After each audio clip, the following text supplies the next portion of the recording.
Hello and welcome to Real Vision Daily Briefing. It's Friday, January 14th, 2022. I'm Maggie Lake here with Real Vision co-founder Raoul Pal. Raoul, it's great to see you. And it's been nonstop, right? You've done like what, a half a dozen interviews in the I past few know, days and I coming don't know into how, this hot. and I don't know how it's Friday. It should be Wednesday, as far as I was. It's like Friday. No, it can't be. But now I've got to the Friday afternoon. I'm kind of ready for the weekend. Yeah, I feel like a lot of people are probably saying, thank God it's Friday because it's been a really sort of volatile feeling beginning of the year, kind of intense market week with a lot of information. This is the first time we're actually doing the daily briefing together this I year. So, know. Well, we did what? it live. We did it live in Yes, Vegas. yes. But what do you make of the market action so far? I mean, where's your head? So my head is the market is still thrashing around with, oh my God, look at the inflation numbers versus some underlying changes going on. So there's rotations going on, which makes everything feel super choppy. Every bear is shouting, "Oh my God, the Fed are going to raise rates, everything's going to crash." There's the deflationists who I would count myself into that camp, saying, "Well, the world won't take higher rates, and if you raise the rate of inflation higher faster than the wages, you're going to see consumption fall." So there's this battle going on in the markets right now and in narratives, and obviously the inflation narrative has taken hold, but I'm starting to see forward-looking indicators suggesting that it's not going to stick. And that's contentious in itself. So everyone wants to throw poo at each other over Twitter, even suggesting that's happening. But that's the world we live in. It's so true. This is a time when there's very little consensus. It's confusing for people. Yes, it is. And that's usually what happens when you're at the end of a particular market regime. So, you're starting to see the two different narratives fighting for control. And it feels like that's the situation we're in. Doesn't mean it happens overnight. I think market volatility is the outcome for a while longer until people get comfortable with, okay, what is happening? Now, it's pretty straightforward to me is if the bond market, if we look at the yield curve, it's flattening. If that breaks those recent lows, it's telling us the Fed cannot raise significantly more or even the 4 times that they're talking about. So then we will start to see the 10-year bond yields peaking out. That would be at the top of that long-term trend, the chart of truth, as I call it, which is the 30-year channel of bond yields. About 2% is the top of that channel. Sometimes at the peak of a cycle, it goes to a little bit through, 25 basis points through. So somewhere around then, you'd start to see the reversion. We're starting to see the ISM new orders, the ECRI. We're starting to see retail sales today. All sorts of indicators saying the Atlanta Fed came and revised down growth this morning in their Fed Now model. So I think that's the macro shift that's underway. And we've seen it as commodities stopped going up, really. Some commodities have rebound, but it's been less clear. The inflation trade is less clear in the markets any longer. And we've got this value growth rotation. The kind of core kind of tech, super long names are still getting smashed. But as soon as the bond market turns around, they'll turn around too. This is really important, and this is why you watch the bond market, because you think that that's leading, right? Some of what we're seeing in this rotation is maybe paying more attention, or is the tail paying more attention to some of the lagging. So if you're a bond trader, your entire job is to analyze inflation and GDP growth. That's it. If you're an equity trader, you're trading sentiment, you're trading earnings, you're trading buybacks, you're trading all sorts of things. Bond traders do 2 things: inflation, GDP growth, which is why they tend to be right, because that's what they get paid to do, is look at 2 things only. So over time, very rare the bond market's wrong. 1994 was the only time in my entire career the bond market's been really wrong about things. So I always pay attention to the bond market because I call it, the bond market is the truth. It's the inflation debate is very interesting, isn't it? And I have to say, we are so fortunate to have so many sort of really smart minds, market watchers, a lot of experienced guests coming through the programs on Real Vision, and you've noticed a lot of them sort of saying what you're saying, that I think it's peaking. I think inflation's peaking. What about the other side of that argument when people say, look at wages? and look at things like housing and rent. Those are, you lock in for the year, and that isn't even started to So hit the inflation print. they're all lagged for Hmm. starters, because it's the slowest, hardest thing to do. Secondly, look at wage inflation and think is net incremental demand in the economy going up? Well, wage inflation is less than inflation, so we've got negative real wages. Secondly, there are more people leaving the labor force than ever before. The labor force participation rate is super low. Many of those are baby boomers who have high incomes and high earning power. So you're offsetting millennials, giving them an increase. They earn a lot less than they are leaving. So net, you've probably got a fall in total demand. And you're seeing it in the numbers already, I believe, which was the retail sales numbers that came. Partly it's Omicron, it's not clear yet. But my view is that we're actually lowering the trend rate of growth, but people can't see it because we're still dealing with the machinations after the pandemic. Yeah. What do you think this means for the Fed then? So my view, and it has been all year, and I've been looking at this whole junction all year because I think it's the bigger trade, is I think the Fed are not going to deliver what they say. I looked at every recession going back to 1963, and almost every single time there is a growth scare early on because the economy's not fully stabilized yet. Mm. So what happens is stimulus comes out of the economy, fiscal stimulus. The Fed start talking about tightening because inflation's risen, because the year-on-year rate of change and stuff like that. This time we've got supply issues. And then what happens is the Fed think about raising, and before you know it, growth evaporates again. And then the Fed actually end up cutting. So I think we will get a couple of rate rises in, potentially, maybe only one. That's my view. Well, because I One. think by June, I think inflation's back down to 3%, and the ISM is probably closer to 52 than it is to 60. So you don't want to tighten into a falling economy going into an election. I know the narrative now is, well, they need to tighten to look like they're fighting inflation. Best thing to do is talk tough, get a rate hike in, maybe two 25 basis points in, then let the natural kind of ebbing and flowing of the economy work in your favor. You can say, we've beaten inflation, and then you can get a stimulus package through. Yeah, take a victory lap that we And then jawboned it before we had to actually do. and then stimulate ahead of the election. I mean, that would be perfect for them. So the reason I dropped my jaw dropped, obviously we've all seen the headlines, right? You have so many, the market pricing in at least four, not only interest rate So hikes, but lots so of here talk about quantitative tightening. This is so here aggressive. yeah. So here's the fact: is I saw it yesterday, and I've been following this for 2 decades now. Every single year of my entire career, every single investment bank has predicted rates too high, without question. 100% forecast error. And they do it all the time because they seem to ignore the fact that we're in a secular downtrend driven by demographics with a massive credit bubble. So you can't raise rates. I mean, you can't generate inflation and you can't raise rates.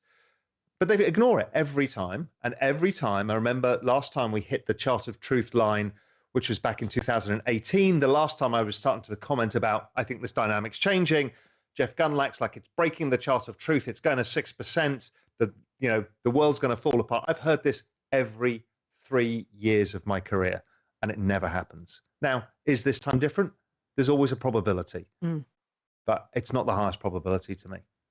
So Robert, who put a question into the RV site, that answered his question. Are they going to raise rate 4 times? Is this even possible without cratering the economy? Raoul just answered that. We do have. So what does this mean for risk assets? We do have people asking about what about this, sell-off we've seen in tech. Given that outlook, that you don't expect that action from the Fed, does this sort of give you any indication of So how what risk assets makes will? long duration assets less attractive is not increasing bond yields, it's the inflation that we've had. So you discount it by the inflation. So if the market is wrong in expecting higher inflation for longer, then growth stocks will explode higher again. Because really, let's face it, we live in an exponential age. Anybody who thinks that tech stocks, high growth, long duration tech stocks that are capturing exponential rise of technology are not going to go up again. That can't happen just because of network effects of what's going on. We're not talking about IBM here or GE stock, or some of these things can trade sideways for decades, but you can't trade sideways for decades when you've got exponential growth going on. It just can't happen. Now, you can have periods of a year, 18 months of sideways down markets, which we've been seeing. But then what happens is they end up looking ludicrously cheap versus what's happening. And the moment the inflation story disappears, then everyone piles into growth again. So that leads us, Eric asking a second part of his question from the exchange. What about crypto? Crypto is similar to growth. It's driven by its own network models and adoption. There's a bunch of other stuff. But similar to that, I said crypto had been trading sideways because wage growth has not kept up with inflation. So marginal dollars to invest by retail has been reduced. And I think that it gets partly caught up in the growth story, but there's no correlation really between bonds and crypto, the dollar and crypto. They're all passing correlations that come in and out. Suddenly the S&P is correlated for a bit and then it's not. So I don't worry about that. I just look at the network effects over time. But if the Fed increase the size of the balance sheet, then it's all correlated because you're lowering the value of the denominator. So that's why when the Fed increase the balance sheet, what you find is that everything goes up. Now, does it happen when the Fed decrease the balance sheet? Are they going to shrink the balance sheet? And does that crash the markets? If they do it, markets will stop going up as much because of the fact that you're increasing the value of the denominator. So it changes that. So yes, we saw it last time around. There was a period of time as the Fed were reducing the size of the balance sheet. No, they kept the balance sheet stable. Stocks were sideways for a while. But then even with a stable balance sheet, stocks took off again because the growth story is still underlying. What the market won't like is raising rates. It took 8 times before the market cracked last time. So it never happens on the first couple of goes. The market has a wobble, but then it shakes it off. So it took 8 times last time, and it took the balance sheet taper. And then the market started rolling over. So you feel like sideways. You and Julian Bridgeton of MIT had just filmed your latest Macro Insider conversation, and Julian seemed a lot more concerned about the risks around that change. So Julian's from the silver market. His modus operandi, everything in his body is about inflation and the Fed are going to take your precious metals away. So, and then, to be fair, he nailed the inflation call this year. I was more sanguine. I didn't really get involved, but he really saw it coming. So we have that argument because I'm a dyed-in-the-wool deflationist. He's a dyed-in-the-wool inflationist. Well, that's why the conversations are so good, and you were very kind to him, entertaining his concerns about that. But I can't see the issue I have with this is okay. So we've got inflation. What happens? You raise rates. What happens?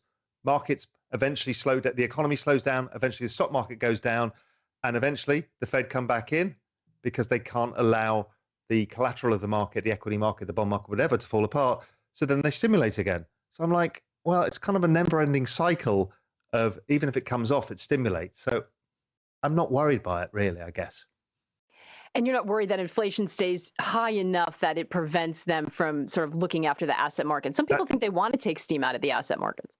I don't think they do. I think, look, that's the risk to my view, is that I'm wrong, and growth itself, let's say later in back end of 2022, is stronger than I expect, and inflation persists at 3.5%, 4%. That I would be wrong. And if that was the case, then we're going to see a more prolonged bear market in these higher growth tech names. Bond yields, I don't think bond yields would move a lot on that, but we get more of this market rotation in the equity market, stuff like that. We have a question from JB on the exchange. Since we're talking about the potential for all of the tech stocks once again to take off, what's your opinion of ARK and Cathie Wood? So it staggers me that people get emotional about somebody else's portfolio. And people get emotional about Cathie Wood. They don't like it. Why? Because it's all about change. And it's all about non-traditional valuation metrics using things like Metcalfe's law. They don't like it. I really respect Kathy's view. And yes, she's dealing with this massive rotation out of the names that she owns. It's normal. I have a log chart. I have an ARC that I look at all the time, a monthly log chart. It's about 2 standard deviations oversold in the trend channel. Most likely, we're at the lower end of the range. $70 is 2 standard deviations. We hit 78 today. Does it break it? False break, go higher? Probably. So I am getting very interested in accumulating. I've been talking about this trade for a long time, been waiting for this to set up, letting the inflation narrative get bigger and bigger and bigger, let people throw the baby out with the bathwater, which is the network growth stocks that you absolutely want to own for the next 10 years. We're getting an incredible entry point, I think. Now, I understand people think there's technical difficulties because she ends up selling liquid stocks to fund the illiquid stocks. I get that. Let's see how it plays out. I get there's a risk. That's okay. Markets have risks. And we're all adults and we decide what risk we'll take and what risk we won't take. I'll probably take that risk. Entry point is really important, isn't it? Because, we've seen a lot of concern and a lot of angst over the decline we saw in crypto from the November highs. So if you bought at that time, it's been incredibly painful and stressful for people. But in your note, in your GMI note to your investors, your think piece in January, you kind of reminded everyone what the gains were in Bitcoin and ETH last year. I think it's worth reiterating that, right? It depends when you get in. That's right. I mean, last year I had one of the best years I've ever had, and Ethereum, which was my biggest bet, was up 450%. And Bitcoin was a smaller bet, and that was up 60%, and a whole bunch of stuff was up hundreds of percent. And that's not to boast about me. It was about sticking with the plan that I had, and I got the right timing to get in at the right time. So if you remember at the time, I'm a macro guy. I wait for the buses to turn up. I don't try and, I don't try to find every trade. I'm not interested in that. I'm not a short-term guy. So I wait and wait and wait. And I waited for that crypto opportunity. I'd been saying for maybe 2 years, 3 years that crypto and macro are about to meet, and it's going to meet at the next recession. The Fed are going to have to print massively, and this is the time to buy. And I went all in. And I've been talking about the exponential age for an extended period of time now, saying, listen, this is the big trade. The big equity trade here is the exponential age, which are all of these network adoption models of modern technology. So here we are setting up exactly the right trade, which is stuff like ARC or Scottish Mortgage, all of these things. They're all coming for the entry point. Get the entry point right at the maximum point of fear when everybody says, this is terrible. That's the point you can drive extraordinary returns if you're a long-term holder. I'm not a trader, so I don't really care about the next 3 months. If I buy ARC, I'm expecting to hold it for 5 to 10 years. And if I get it right, it'll go up 10x. That's what I'm thinking. Yeah, I think that's so important because there have been a lot of sort of existential questions in this decline by skeptics, who will say this is proof it's not working, and there has to be a more nuanced conversation. I want to circle back to crypto in a minute, but I want to talk about another trade as people are looking for opportunity, because in volatile markets, right, you also want to find the opportunity. We've had a lot of questions about that. Can you talk to us a little bit about carbon, because that was one of your big winners last year, and you just did an interview again. In fact, let's play a clip before we talk about it. Let's play a clip from your conversation with Lawson Steele, who is one of the folks that you talked to last year about this trade. Let's have a little snippet of that, and then we'll pick it up on the other side. The whole market, the demand supply imbalance, it's not a story about demand. Okay, demand is moving plus or minus a little bit, but nothing too exciting. It's supply. So, when you got demand of around sort of 800-900 million or so, you're getting supply reductions of 300 to 350 million per annum for the next 4 years. It is huge, right? That's just the automatic trigger. And that's what this market is about. And that step change happens in September, and it looks back kind of like a 2-year average, give or take, and adjusts accordingly. So really you've got the 30th of April compliance, and you've got September, which is your adjustment. But underneath all of that, you've just got this massive imbalance, and the price going up, which is forcing people to wake up and understand what's going on, and that just increases and makes people behave logically by buying more permits. And that full interview is available on all tiers on Real Vision. So this is something interesting, and Raoul, I don't think that's on everyone's radar. I love this trade. I love everything about it, and I love it because it came from Real Vision community. So it was this time last year, somebody hit me up with a Bloomberg message that said, I didn't know the guy from a big bank, and he said, I know you love chart, take a look at this. I'm like, wow, it's this kind of big wedge pan. I'm like, what the hell is this? He goes, it's carbon. I'm like, tell me about it. What do you do? He was a carbon trader, an electricity trader. So I got him on the phone. He talked me through it. He explained the dynamics, which is that the EU are essentially limiting the amount of carbon availability of credits.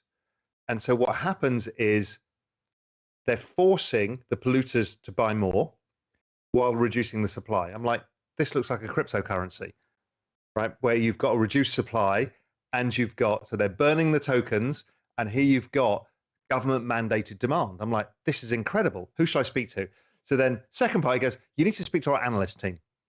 Our analyst team, I pick up the phone to this guy. He goes, hey, Raoul, you know me. I said, how do I know you? He goes, I'm a Real Vision guy who won a competition, flew out to see you and had dinner with you in New York. So he and the Citibank team talked us through the trade. So I put that on Real Vision. Then I said, who else do I speak to? They said, well, the best independent analyst is Lawson. So I get Lawson on. He goes, well, you need to speak to Pierre Andorand. So Pierre I've known anyway. He's the world's most famous oil trader. He also happened to be the biggest trader of carbon. So then he came on Real Vision and explained the whole thing. So that's a story of Real Vision, the power of the network and the hive mind and who's there. I put the trade on. It was the best performing commodity last year. So I wanted to get Lawson on and say, well, what do we do from here? It's gone up 100%. And so Lawson explains the trade, how average people can get into it, and where he thinks it goes. And the punchline to the story is a lot higher still to come. Which is incredible given the gains. What was it, 91% you were up in it last year? Somewhere close to 100% last year. And his view and my view is over the next 18 months could do the same again. So if we take that, it had that big gain, he's saying go higher. If we flip back to crypto for a minute, how are you thinking about this now? And talk to me about the other coins as well, because if you got in November, very painful. If you saw gains like you experienced, we get a lot of questions. Should I continue? Should I hold? Should I take profits? Do I buy more? Do I buy this dip? How are you thinking about that space? Everything comes down to time horizon. Firstly, don't put too much money in that you can't afford to ride the volatility. I've told everybody this for 2 years now. Expect 50% drawdowns as normal course of business, and not calling it a bear market, just calling it a correction. So that's what we need to deal with, and everybody needs to make their own decision. It's also time horizon. If you think it goes up 20, 30x over the next 5, 6, 10, whatever your number is, well, then a 50% drawdown is just small noise on the chart. If you're trading for a 3-month time horizon and it falls 50% on you, well, you've got it dead wrong because your time horizon is different. So I am looking to add more to my positions into this kind of market because I don't think anything's changed. Nothing's changed in the network adoption. Network slowed down a bit for the reasons we talked about before. So over time, we see the institutions coming. I'm talking to them every day. I launched a crypto fund of funds. We've already put the first $100 million to work. That goes straight into the markets via the hedge funds. That ongoing allocation of assets is happening. So it doesn't stop. So it trades sideways for a year. That's great. It tends to mean periods of suppressed volatility lead to hyper volatility. Periods of hyper volatility tend to lead to periods of suppressed volatility. And we've basically had a sideways market where volatility has been falling since May. So that's how I think about it. In terms of the allocation of tokens, the answer is I don't know. Yeah. It's complicated. We had a big move in the layer ones, AVAX, Terra, and Solana. Usually chasing the previous theme is a way to lose money for the reasons you said before, is you're not taking advantage of weakness. What you're trying to do is follow the momentum in a market where people are just rotating. That's usually bad. You can add to momentum trades when the whole market's in momentum, not when it's rotating. So where could the rotation go? That's the question you should be asking. Well, some of these DeFi ones had a big run in 2020, haven't done anything and fallen 70%. Maybe it's DeFi. Maybe it's the interoperability, the ones that allow you to move things from one chain to another. They haven't really had a big run. Maybe it's those. Metaverse have had a run, NFTs have had a run, layer ones have had a run, Ethereum's had a run, Bitcoin's had a run. So you need to be thinking, okay, what hasn't had the run yet? Yeah. And again, I wouldn't try and look for one particular single token, because your probability of success, unless you really know it, is super low. Build a basket of stuff, equally weighted, don't take too much risk, wait and see. And I think this is why it's so important. All the content on our crypto channel is available for free once you register. And then we've also created now Pro Crypto, the institutional. You can't just look at this as one chart, right? It's getting more nuanced than that. You have to have more education, understanding around what's happening. Yeah, even an idiot like me could get Bitcoin and Ethereum right. But now it's complicated, right? You need to know what you're doing. And, and that's why we did the Crypto Pro, because even I would reaching out to the Delphi guys all the time, say, well, what do you think of this? What do you think of that?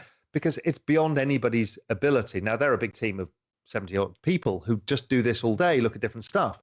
So yes, it is more complicated. Or the other way of solving for it is choosing one focus area that you become the expert on. That's the other way. There's no way you'll be an expert in all of this. You might be okay with some broad asset allocations by using the kind of strategies that I'm talking about, but we're still a bit hit or miss. I mean, I don't really know. So that, I'm guessing too. Yeah.